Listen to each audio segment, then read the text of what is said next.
Welcome to a new video. আজ class 8 অধ্যায় 1 এর লাস্ট পার্ট অর্থাৎ 1.3 এটা করার জন্য যে কনসেপ্টগুলোর প্রয়োজন সেটার আমি ভিডিও বানাচ্ছি। দেখো, প্রথম কাজ হচ্ছে আমাদের এখানে কয়েকটা জিনিস জানতে হবে, যেটা আমরা ক্লাস 5-6-এও জেনেছি, যে চতুর্ভুজ কাকে বলে এবং চতুর্ভুজের শ্রেণীবিন্যাস সমূহ। আমরা সবাই জানি চতুর্ভুজ কাকে বলে। চারটি বাহু দ্বারা সীমাবদ্ধ সমতলিক ক্ষেত্রকে চতুর্ভুজ বলা হয়। এখানে আমি একরকম টাইপের আঁকলাম, কিন্তু হাতটা যদি আমি সরিয়ে নিই তাহলে দেখতে হবে অনেক রকমের চতুর্ভুজ রয়েছে। তো প্রথমে আমাদের যেটা রয়েছে সেটা দেখে নাও। আমরা জানি যে চারটি বাহু দ্বারা সীমাবদ্ধ সমতলিক ক্ষেত্রকেই চতুর্ভুজ বলা হয়। এই চতুর্ভুজগুলো ছিল অনেক রকমের। একটা ছিল আয়তক্ষেত্র, বর্গক্ষেত্র, সামান্তরিক, রম্বস, ট্রাপিজিয়াম, 5 রকমের ছিল। তো এগুলো সম্পর্কে আমরা ক্লাস 6-7-এ জেনেছি। তবে যেহেতু এটা আমাদের রয়েছে পূর্ব পাঠের পুনরালোচনা, তার জন্য আবার আমাদেরকে একটু রিভাইজ করে নিতে হবে, একটু অ্যাডভান্স রয়েছে। তো আগে দেখে নাও এখানে কি রয়েছে। তাহলে চতুর্ভুজ আমি বললাম যে চারটি বাহু দ্বারা সীমাবদ্ধ সমতলিক ক্ষেত্রকে চতুর্ভুজ বলা হয়। এবার ট্রাপিজিয়াম কাকে বলে সহজে বলছে, দেখো, যে চতুর্ভুজের এক জোড়া বিপরীত বাহু সমান্তরাল, এই যে দেখতে পাচ্ছ এই বাহুটা আর এই বাহুটা এক জোড়া বিপরীত বাহু সমান্তরাল, এই বাহুটা আর এই বাহুটা সমান্তরাল নয়, তাহলে এক জোড়া বিপরীত বাহু যে চতুর্ভুজের সমান্তরাল তাকে কি বলবো আমরা? ট্রাপিজিয়াম বলবো। আবার যে চতুর্ভুজের এক জোড়া সন্নিহিত বাহু মানে একটা পয়েন্ট থাকবে এবং সেই পয়েন্ট থেকে দুটো বাহু নির্গত হবে, এই দুটো বাহুকে পরস্পর সন্নিহিত বাহু বলা হয়। নাম যদি আমি দিয়ে দিই এ বি সি, তাহলে এ বি এবং এসি হচ্ছে পরস্পরের সন্নিহিত বাহু, মানে একটা পয়েন্ট থাকবে এবং দুই দিকে দুটো বাহু নির্গত হয়ে যাবে, এটাকে সন্নিহিত বাহু বলা হয়। তাহলে যে চতুর্ভুজের সন্নিহিত বাহু দৈর্ঘ্যটা সমান এবং বাকি দুটি দৈর্ঘ্য সমান, তাহলে এই দুটো বাহু সমান। আবার দেখো, এই দুটো বাহুর দৈর্ঘ্য সমান, এখানে নাম দিই তাহলে বিডি এবং সিডি এর মানটাও কিন্তু সমান হবে, তাকে আমরা কাইট বলবো। তাহলে যে চতুর্ভুজের একজোড়া বিপরীত বাহু সমান্তরাল তাকে ট্রাপিজিয়াম বলবো। যে চতুর্ভুজের সন্নিহিত বাহু দৈর্ঘ্য সমান এবং বাকি বাহু দুটির দৈর্ঘ্য সমান তাকে কাইট বলবো। এবার দেখো, ট্রাপিজিয়াম সম্পর্কে দুটো রয়েছে, অনেকটা সামান্তরিক। দেখো, যে ট্রাপিজিয়ামের তির্যক বাহু দুটি সমান্তরাল, তির্যক বাহু দুটি কি হচ্ছে? সমান্তরাল, মানে এই দুটো বাহু এবং এই দুটো বাহু কি হচ্ছে? পরস্পর সমান্তরাল, সেই ট্রাপিজিয়ামকে আমি সামান্তরিক বলতে পারি।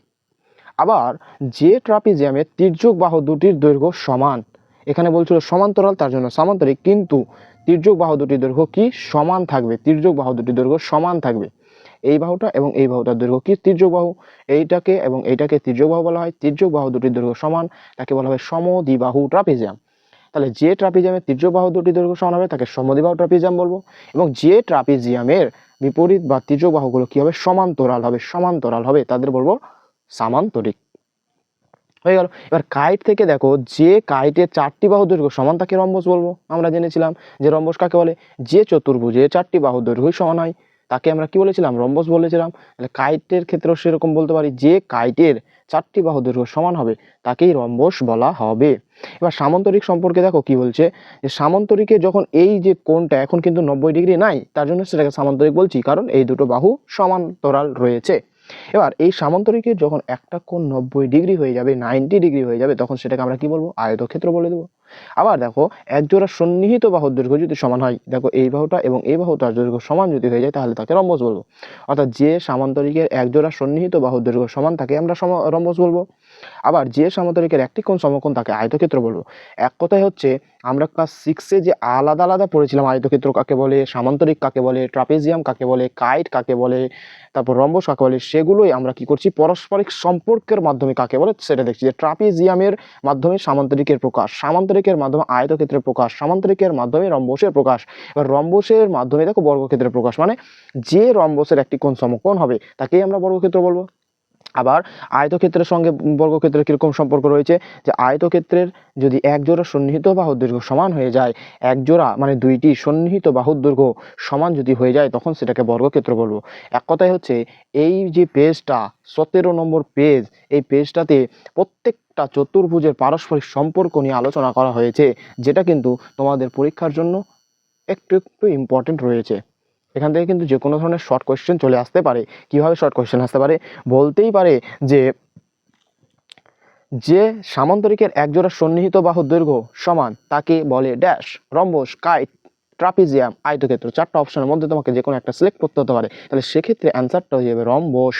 তারপরে বলে দিতে পারে যে ট্রাপিজিয়ামের তির্যক বাহু দুটি যদি সমান্তরাল হয় তাহলে সেটি হবে তখন কাইট, রম্বস, আয়তক্ষেত্র নাকি সামান্তরিক। তখন 4টা অপশনের মধ্যে তোমাকে সিলেক্ট করতে হবে সামান্তরিক। তাহলে এইভাবে কিন্তু শর্ট কোয়েশ্চেন হতে পারে এই পেজ নম্বর 17 থেকে।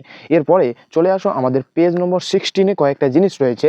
সেটা হচ্ছে দেখো, দেখতে পাবে সামান্তরিক, রম্বস, আয়তক্ষেত্র, বর্গক্ষেত্র রয়েছে। প্রথমে দেখো সংজ্ঞা দিয়েছে, যেটা আমরা পড়েছিলাম ক্লাস 6 বা 7-এ।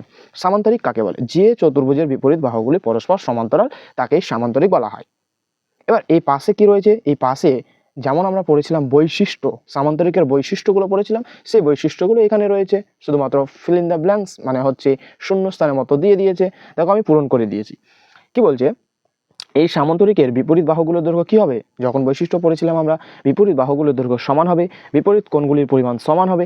কিন্তু এই যে কর্ণদ্বয়, এই যে কোণ দুটোকে যদি যোগ করে দিই তাহলে এটাকে কর্ণদ্বয় বলা হয়। এই কর্ণদ্বয়ের দৈর্ঘ্যটা কিন্তু কি হবে? সমান হবে না, অসমান হবে। দেখো এটা ছোট, এটা হয়ে যাচ্ছে বড়, তাহলে অসমান হবে। এবং কর্ণদ্বয় পরস্পরকে কি করছে? সমান দুই ভাগে বিভক্ত করছে। কর্ণদ্বয় পরস্পরকে সমান দুই ভাগে বিভক্ত করছে। বোঝা গেল? তাহলে সামান্তরিক কাকে বলে? যে চতুর্ভুজের বিপরীত বাহুগুলো পরস্পর সমান্তরাল তাকে সামান্তরিক বলা হয়। বৈশিষ্ট্য বলতে কি বললাম? বিপরীত বাহুগুলোর দৈর্ঘ্য সমান, বিপরীত কোণগুলোর দৈর্ঘ্য সমান, কর্ণদ্বয়ের দৈর্ঘ্য হচ্ছে অসমান এবং কর্ণদ্বয় পরস্পরকে সমান দুই ভাগে বিভক্ত করছে, সমান দুই ভাগে বিভক্ত করছে। হয়ে গেল। এরপরে চলে আসলাম আমরা রম্বসের মধ্যে। দেখো কি বলতে চাইছে, যে সামান্তরিকের এক জোড়া সন্নিহিত বাহুর দৈর্ঘ্য সমান, আমরা যেটা পড়েছিলাম রম্বস, এখানে যেটা দেখলাম যে সামান্তরিকের এক জোড়া সন্নিহিত বাহুর দৈর্ঘ্য সমান তাকেই আমরা রম্বস বলতে পারি। বৈশিষ্ট্য পড়তে গিয়ে দেখো কি বলেছিল, সকল বাহুর দৈর্ঘ্য কি আছে? সমান। প্রত্যেকটা এলএন যা এনও সমান, আইও বা ও আই এল আই প্রত্যেকটা বাহুর দৈর্ঘ্য সমান। বিপরীত কোণের মান সমান, অর্থাৎ এল আই ও যা এল এন ও তা মানে সমান। কিন্তু কর্ণদ্বয় আবার সেম ভাবে যদি আমি রম্বসের মতো এই সামান্তরিকের মতো আঁকি তাহলে দেখো এই যে কর্ণ, এই কর্ণটা ছোট কিন্তু এল ও কর্ণটা বড়, অর্থাৎ কর্ণদ্বয়ের দৈর্ঘ্য অসমান। কিন্তু তুমি যদি চাঁদার সাহায্যে মেপে দেখো তাহলে এই কোণটা এবং এই কোণটা হচ্ছে 90 ডিগ্রি, অর্থাৎ কর্ণদ্বয় পরস্পরকে সমকোণে দেখো সমান দুই ভাগে ভাগ করেছে। তার জন্য এখানে লিখতে হবে কর্ণদ্বয় পরস্পরকে সমকোণে সমদ্বিখণ্ডিত করে। তারপরে চলে আসো আয়তক্ষেত্র। আমরা কি পড়েছিলাম, যে সামান্তরিকের এই যে সামান্তরিক এই কোণটা যদি 90 ডিগ্রি হয়ে যায় তাহলে যে সামান্তরিকের একটি কোণ সমকোণ বা 90 ডিগ্রি হয়ে যায় তাকে আয়তক্ষেত্র বলা হয়। তারপরে চলে আসলাম আমরা বৈশিষ্ট্যতে। তাহলে বিপরীত বাহুগুলোর দৈর্ঘ্য সমান হবে, প্রত্যেকটা কোণের পরিমাণ সমান হবে। এক্ষেত্রে দেখো যদি আমি বিডি কর্ণদ্বয় এবং সি এ কর্ণদ্বয় আঁকি তাহলে এই যে দৈর্ঘ্য দুটো কি হবে? পরস্পরের সঙ্গে সমান হবে, সমান হবে। অর্থাৎ এক্ষেত্রে কিন্তু এই কোণটা কখনো 90 ডিগ্রি হবে না, কিন্তু দেখো সমান দুটো ভাগে ভাগ করবে। তাই জন্য এখানে লিখতে হবে কর্ণদ্বয় পরস্পরকে সমদ্বিখণ্ডিত করে, কর্ণদ্বয় পরস্পরকে সমদ্বিখণ্ডিত করে। এরপর চলে আসলো বর্গক্ষেত্র। তাহলে কি পড়েছিলাম, যে সামান্তরিকের একটি কোণ সমকোণ এবং এক জোড়া সন্নিহিত বাহুর দৈর্ঘ্য সমান তাকেই আমরা বলেছিলাম বর্গক্ষেত্র। তাহলে এক্ষেত্রে কি হবে? সকল বাহুর দৈর্ঘ্য সমান, প্রত্যেকটা কোণের পরিমাণ সমান হবে, অর্থাৎ এল ডি এন যা ডি এন এ তা এন এ এল তা ডি এল এ তা, অর্থাৎ প্রত্যেকটা কোণের পরিমাণ সমান হবে। এক্ষেত্রে যদি আমি কর্ণদ্বয়টা নিই এডি এবং এল এন, এর কিন্তু দৈর্ঘ্যটা কি হবে? সমান হবে। সেমভাবে আমরা যদি কি করি, রম্বসের মতোই করে এখানে যদি চাঁদার সাহায্যে মাপতে যাই তাহলে এই কোণটা কিন্তু 90 ডিগ্রি হবে এবং সমান দুই ভাগে ভাগ করবে। তার জন্য আমাদের লিখতে হবে কর্ণদ্বয় পরস্পরকে সমকোণে সমদ্বিখণ্ডিত করে। কি বললাম? কর্ণদ্বয় পরস্পরকে সমকোণে সমদ্বিখণ্ডিত করে। তাহলে এই কয়েকটা জিনিস আমাদের কিন্তু রয়েছিল পেজ নম্বর 17 এবং 16 থেকে। এখান থেকে কিন্তু আমাদের কোয়েশ্চেন শর্ট টাইপের আসতে পারে। এরপরে আমাদের যেটা রয়েছে সেটা হচ্ছে কোষে দেখি 1.3। তবে দেখো কোষে দেখি 1.3-র এক দাগের এই প্রশ্নগুলো কখনোই পরীক্ষায় আসে না, এগুলো কখনোই পরীক্ষায় আসে না, তার জন্য করতে হবে না। এরপরে চলে আসো নম্বর 2 নম্বরে আমাদের কি বলেছে, স্কেল এবং পেন্সিল কম্পাসের সাহায্যে এতগুলো কোণ আঁকতে বলেছে। তাহলে দেখো শুরু করা যাক কোয়েশ্চেন নম্বর 2, স্কেল এবং পেন্সিল কম্পাসের সাহায্যে। তবে আমি দেখো একটাই কিন্তু পেজের মাধ্যমে তোমাদের প্রত্যেকটাকে দেখিয়ে দিচ্ছি, খুব সহজ, কিছুই নাই। Scale pencil compass. তাহলে প্রথমে তোমরা একটা এইভাবে দাগ নিয়ে নিবে, কমপ্লিট দাগ নেওয়ার পরে বলেছে 90 ডিগ্রি, এটাকে স্কেল বলা হয়, এটাকে পেন্সিল কম্পাস বলা হয়, এটাকে পেন্সিল বলা হয়, আশা করি সবাই জানো। তাহলে এরপরে দেখো 90 ডিগ্রি আঁকার জন্য কি করতে হবে, এইভাবে বসিয়ে এইভাবে করে নিতে হবে। চলে গেল। দৈর্ঘ্যটাকে অপরিবর্তিত রেখে এখানে কেটে নিলাম, এখান থেকে এইখানে কেটে নিলাম। দৈর্ঘ্য অপরিবর্তিত রেখে এখানে বসিয়ে এখানে। এরপরে যদি আমরা যোগ করে নিই, এটাকে যদি যোগ করে নিই তবে আমাদের দেখো 90 ডিগ্রি কোণ উৎপন্ন হয়ে গেছে। তাহলে কি হয়েছে, 90 ডিগ্রি কোণ উৎপন্ন হয়েছে, তার জন্য নাম দিয়ে দিবে এ ও বি হলো আমাদের 90 ডিগ্রি। আমি যেহেতু একটার মাধ্যমে এটাতেই সমস্তটা করার চেষ্টা করব, তার জন্য আমি আলাদা আলাদা সেপারেট করে লিখে নিচ্ছি। এ ও বি এর মানটা পেয়ে গেলাম আমি 90 ডিগ্রি। এরপরে আমাদের দেখো 45 ডিগ্রি বলেছে। তাহলে বলো দেখি 45 ডিগ্রি মানে হচ্ছে কি 90 ডিগ্রি এর অর্ধেক করার জন্য দেখো অর্ধেকের বেশি নিলাম, এরপরে এটাকে কেটে নিলাম। দৈর্ঘ্য আবার অপরিবর্তিত রেখে এখানে বসিয়ে এখান থেকে এটাকে কেটে নিলাম। এরপরে এই যে গুণ চিহ্নটা পেলাম সেটাকে যোগ করে দিতে হবে। এটাকে এইভাবে যোগ করতে হবে। যোগ করার পরে যদি তুমি মানো, তাহলে এটা দেখো বি ও সি এই কোণটা হবে 45 ডিগ্রি। তার জন্য আমি কোণ of B O C is equals to 45 degree. ব্যাপারটা হচ্ছে যে তুমি আলাদা আলাদাভাবে করতে পারো অথবা এক জায়গাতে করতে পারো, তবে যেহেতু এক জায়গাতে কি হয়ে যাবে, অনেকটা কোণ উৎপন্ন হয়ে যাবে, তার জন্য একটু ঘিচিমিচি হয়ে যেতে পারে, তার জন্য আলাদা করে নেবে। কিন্তু আমি তোমাকে বোঝানোর জন্য একটাতেই দেখাচ্ছি। তারপরে দেখো বলেছে 22.5 মানে হচ্ছে 45-এর অর্ধেক কোণ কীভাবে করতে হয়, অর্ধেকের বেশি নিতে হয়, এভাবে কেটে নিতে হয়। দৈর্ঘ্য অপরিবর্তিত রেখে এখানে এটাকে কেটে নিতে হয়। এরপরে দেখো আমাদের যোগ করে নিতে হয়, অর্থাৎ এটাকে যদি আমি যোগ করে দিই এবং নাম দিয়ে দিই ডি, তাহলে কি হচ্ছে কোণ বি ও ডি এটা হয়ে যাচ্ছে আমাদের 22.5 ডিগ্রি। তিনটে কোণ হয়ে গেল। এরপরে দেখো বলেছে 60 ডিগ্রি আর কিছুই নয়, এই যে আমরা একবার কেটেছিলাম এটাকে শুধু যোগ করে দিলেই আমাদের হয়ে যাবে 60 ডিগ্রি। এই কোণটাকে যোগ করে দিলেই হয়ে যায় 60 ডিগ্রি। তার জন্য নাম যদি আমি এখানে দিয়ে দিই ই, অর্থাৎ কোণ বি ও ই হয়ে যাচ্ছে 60 ডিগ্রি। এরপরে দেখো 30 ডিগ্রি মানে কি বলো তো, 30 ডিগ্রি মানে হচ্ছে 60 ডিগ্রি এর অর্ধেক। তবে আরেকটা দেখে নাও, তার আগে 30 ডিগ্রি দেখার আগে সেটা হচ্ছে 120 ডিগ্রি। এই যে 120 ডিগ্রি, এটা 60 ডিগ্রি, এটা হচ্ছে 120 ডিগ্রি, এইটা হচ্ছে আমাদের 120 ডিগ্রি। নাম দিয়ে দিলাম এফ, অর্থাৎ কোণ বি ও এফ সমান সমান 120 ডিগ্রি। এবার আমাদের এখানে 30 ডিগ্রিটা দেখে নিই। 30 ডিগ্রিটা দেখানোর জন্য দেখো তো 60 ডিগ্রি এর অর্ধেক করতে হবে। এটা পুরোটা হচ্ছে 60 ডিগ্রি, তো তার অর্ধেক করার জন্য অর্ধেকের বেশি নিলাম। এরপরে দেখো এই যে বললাম না ঘিচিমিচি হয়ে যাবে, একটু বুঝতে অসুবিধা হবে, তার জন্যই কিন্তু আমাদের আলাদা করা উচিত। এই যে দেখো একটু হিলে যাচ্ছে, এই যে এই কোণটা হচ্ছে আমাদের 30 ডিগ্রি। একটা ছবিতে করার জন্য এটাই ঝামেলা হয়, ঘিচিমিচি হয়ে যায়। কিন্তু আমি বুঝিয়ে দিচ্ছি দেখো, এই যে এখান থেকে এই কোণটা অর্থাৎ নাম যদি আমি জি দিয়ে দিই, জি, এই যে এই কোণটা জি, তার মানে কোণ বি ও জি হয়ে গেল 30 ডিগ্রি। তাহলে আমাদের এখন পর্যন্ত 90 degree, 45 degree, 22.5 degree, 60 degree, 120 degree এবং 30 ডিগ্রি কমপ্লিট হলো। এরপরে আমরা 75 ডিগ্রি, 105 ডিগ্রি এগুলো আমরা দেখাবো। তাহলে দেখো 75 ডিগ্রি কীভাবে করব, সেমভাবে একটা দাগ কাটবো, 90 ডিগ্রি আগে এগিয়ে নেব। তাহলে 90 ডিগ্রি আঁকতে আমরা শিখে গেছি। যে কোনো মানে চাপ নেব, কিন্তু দৈর্ঘ্যটা থাকবে অপরিবর্তিত।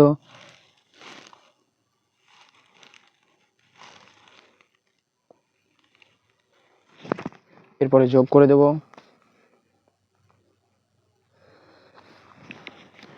এরপরে 75 ডিগ্রি আঁকার জন্য আমাদের কি করতে হবে, 75 ডিগ্রি আঁকার জন্য আমাদের 60 ডিগ্রি এবং এই 90 ডিগ্রি এর মাঝে ভাগ করতে হবে। তাহলে দেখো এই যে এখানে মানটা নিলাম, এই মানটা এবং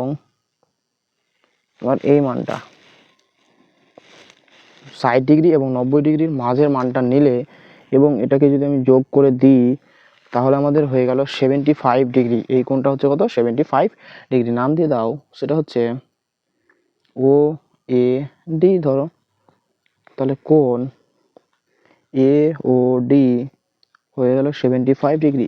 এরপরে আমাদের বলেছে 105 ডিগ্রি, তার মানে 120 এবং 90 ডিগ্রির মাঝেরটা করতে হবে, তাহলে আমাদের 105 ডিগ্রি বেরোবে। এইখান থেকে বসে এইখানে এবং এই যে 120 ডিগ্রি এখান থেকে বসে এটা, তারপরে আমাদের এটাকে যুক্ত করতে হবে। তাহলে এ ও ই যদি দিয়ে দিলাম এ ও ই, তাহলে এ ও ই হয়ে যাচ্ছে আমাদের 105 ডিগ্রি হলো। এরপরে দেখো আমাদের কি বলেছে 135 ডিগ্রি এবং 150 ডিগ্রি, 135 ডিগ্রি এবং 150 ডিগ্রি। তাহলে এখান থেকে এই জিনিসটাকে যদি আমি বাড়িয়ে দিই তাহলে দেখো কি হচ্ছে যে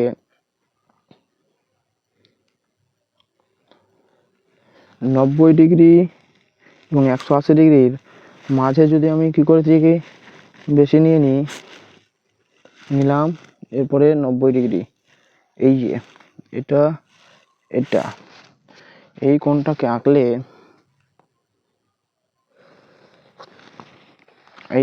আঁকলে আমাদের কত হয়ে যাবে, এই কোণটাকে আঁকলে হবে আমাদের 135 ডিগ্রি। চাঁদার সাহায্যে দেখা যাক এই কোণটা কতটা এসেছে। তাহলে চাঁদার সাহায্যে যদি আমরা দেখি তাহলে এই কোণটা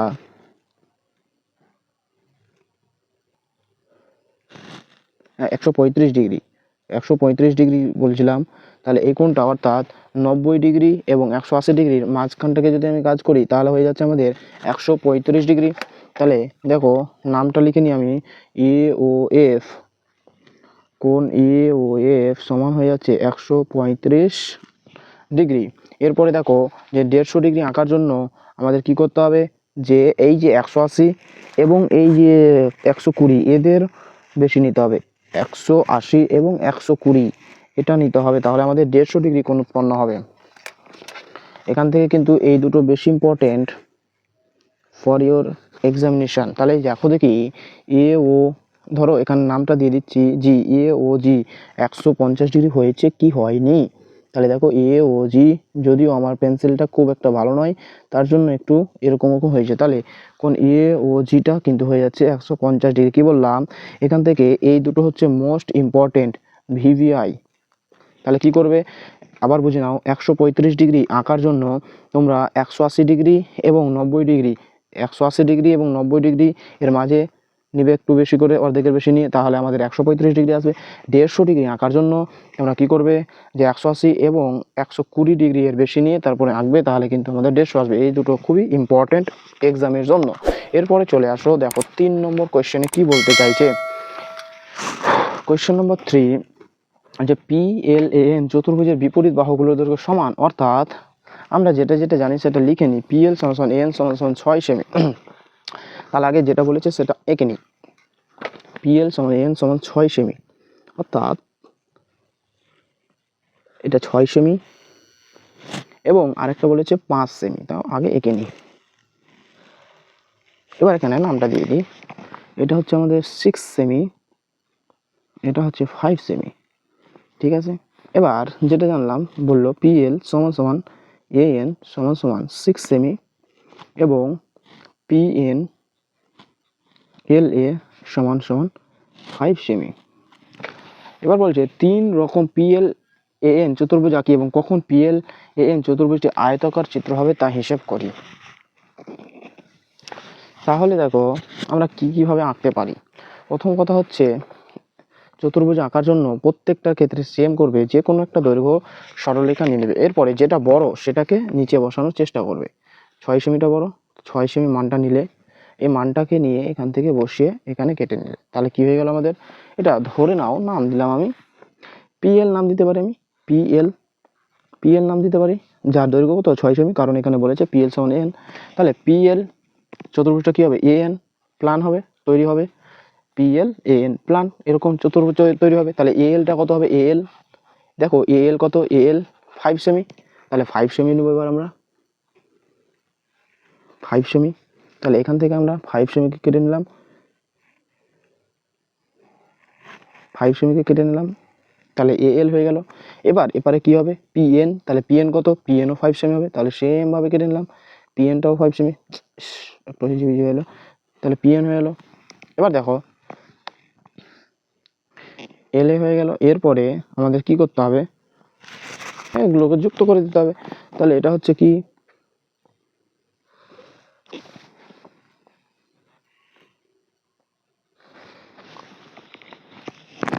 এবং এই জায়গাটাতে কি রয়েছে এএন, এএন কত 6 সেমি, তাহলে এখান থেকে 6 সেমিটাকে নিতে হবে আমাকে।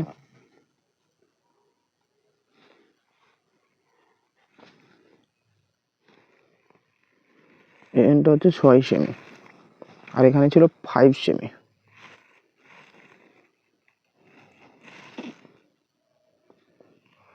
তাহলে এটার সঙ্গে যুক্ত করতে হতো,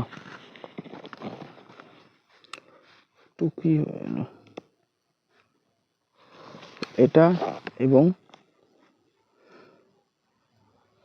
তারপর এটা, তাহলে এটা হলো আমাদের চতুর্ভুজ পি এল এ, এটাতে এ, এখানে এন, এটা হলো আমাদের চতুর্ভুজ। কিন্তু এখনো কিন্তু এই চতুর্ভুজটা আয়তক্ষেত্র হয়নি, যেটা আমি নেক্সট ভিডিওতে আলোচনা করব। Thank you for watching.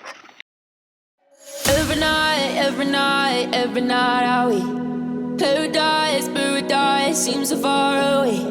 Still a try.